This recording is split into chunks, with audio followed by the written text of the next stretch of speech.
Hi, இன்றைக்கி என்ன ஸ்பெஷலுன்னு பார்த்தோம்னா பொங்கல் செலிப்ரேஷன் டே செலிப்ரேட் பண்ணோம். இதுக்கு எல்லோரும் மேக்கப் மட்டும் போட்டுட்டு வந்தால் போதும், பொங்கல் வைக்க எல்லா திங்ஸும் கொடுத்துருவாங்க. அவங்க எங்கள் குவார்ட்டர்ஸில் வந்து இயர்லி ஒன்ஸ் இந்த பொங்கல் செலிப்ரேஷன் நடப்படும். நாங்கள் மேக்கப் போட்டுன்னு போயிடணும். அடுப்பு வைக்கிறதுக்கு செங்கல்லாம் அடுக்கி கொடுத்துருவாங்க, விறகும் கொடுத்துருவாங்க. நம்ம அரிசி, பருப்பு, வெல்லம், முந்திரி, திராட்சை எல்லாமே கொடுத்துருவாங்க. நம்ம அடுப்பை பற்ற வச்சு பொங்கல் ரெடி பண்ணி இந்த இடத்துல எடுத்துகிட்டு வந்து வச்சிடணும். எல்லார் பொங்கலும் எடுத்து பெரிய படையல் மாதிரி போட்டு படைப்பாங்க. அப்புறம் இந்த வாட்டி புதுசாக கும்மி அடிக்கிறேன்னு சொல்லிட்டு லேடிஸ் எல்லோரும் சேர்ந்து கும்மி அடிக்க வச்சோம். நல்லா தான் இருந்துச்சு.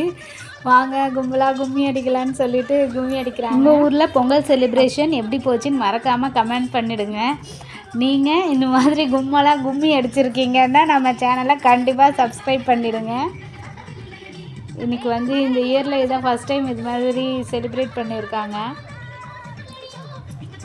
பிள்ளைங்க எல்லோரும் ஜாலியாக இருந்தோம்.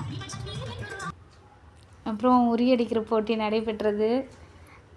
கண்ணை கட்டிட்டு சுற்றி விட்டுருவாங்க. போய் யார் அடிக்கிறோமோ அடிக்கலாம் அப்படின்னு சொல்லிட்டு பானையை அடிக்கிறாம எல்லாரையும் அடிச்சுக்கிட்டு அது ஒரு ஃபன்னாக போச்சு. நல்லா இருந்துச்சுங்க. குழந்தைங்க கூட அடிக்கலாம், அவங்க ஆசையை கெடுக்கக்கூடாதுன்ட்டு. அப்புறம் ஈவினிங் வந்து குழந்தைங்கள்லாம் சேர்ந்து ஆர்சின்னு சொல்லுவோம் இதை. அந்த இடத்துல தேட்டர் மாதிரி தான், மினி தேட்டர் மாதிரி தான் இருக்கும்.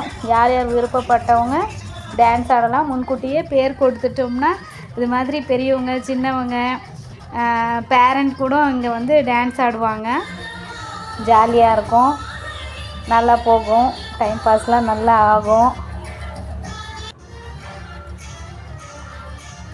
அன்றைக்கி ஒரு நாள் ஃபுல்லாக ஹாப்பியாக இருக்கலாங்க.